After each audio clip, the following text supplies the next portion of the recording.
you've got a trademark, why should you register it? When should you register it? After this video, you'll know.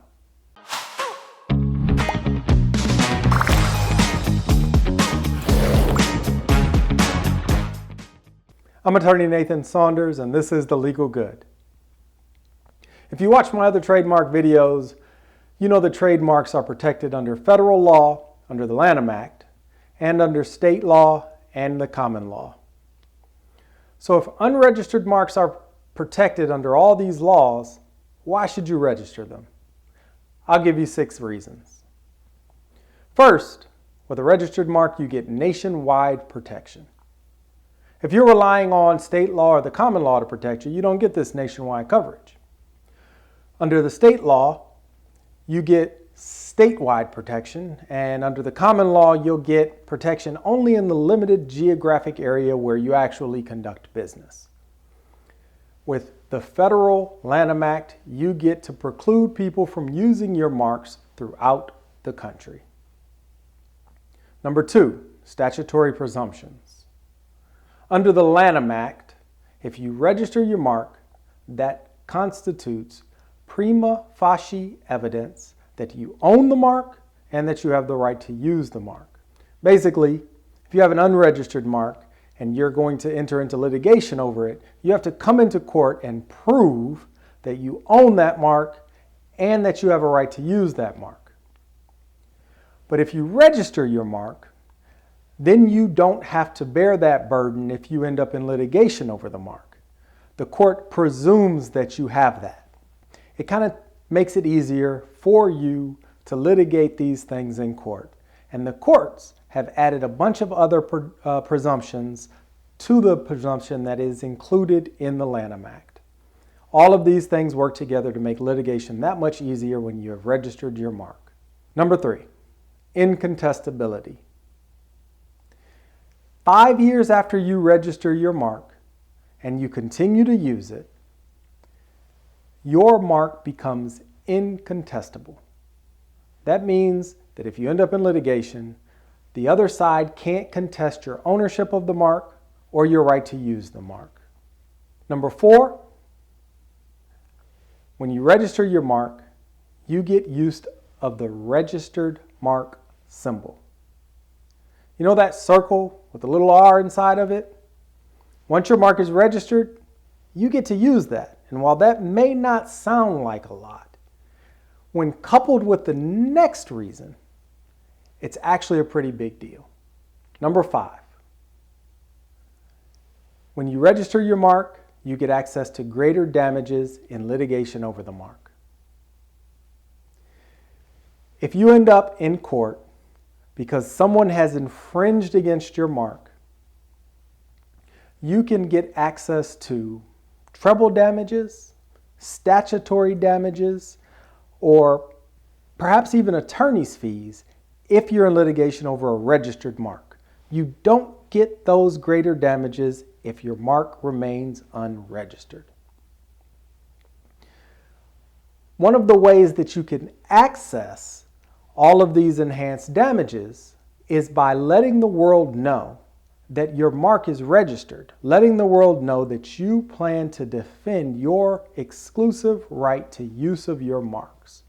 You let the world know that by using that registered mark symbol. As soon as you slap that R with a circle around it on whatever your product is, then just like Wheaties, other people can't use that name. Just like Nike, other people can't use that name or that logo. So these two things work together to create kind of a deterrent effect when it comes to people trying to infringe on your marks. Number 6, domain protection. Some people go out and buy domain names and then sit on them. These people are called cyber squatters. They do this because they find a domain name that they think is going to be valuable or that already is valuable to someone else. They buy it and then they hope to sell it at exorbitant prices just to make a buck.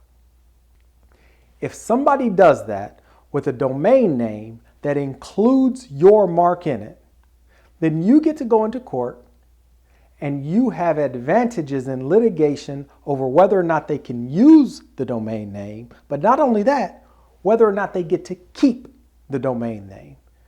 You can make them have to surrender that domain name to you because they're using your mark in the domain.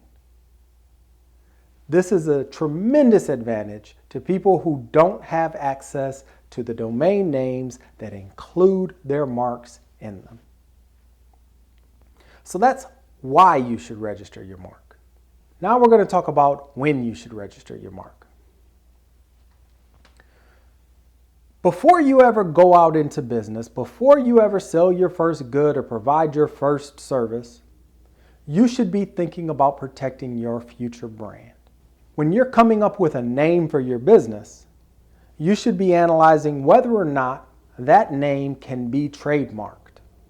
So when you're going out into business, the first thing you should do is obtain a trademark. Now, if you're already in business, this means that you should be registering your mark yesterday. In fact, before you even go to the U.S. Patent and Trademark Office and begin the process of registering your mark, slap a TM on your products or on your goods or on your advertising.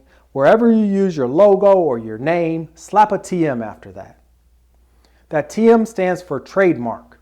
If you're providing services, on your name, you're going to want to put an SM on there. That SM stands for service mark.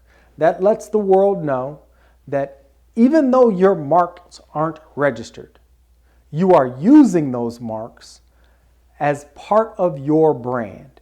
You are telling the world that you own those marks and you plan to protect them.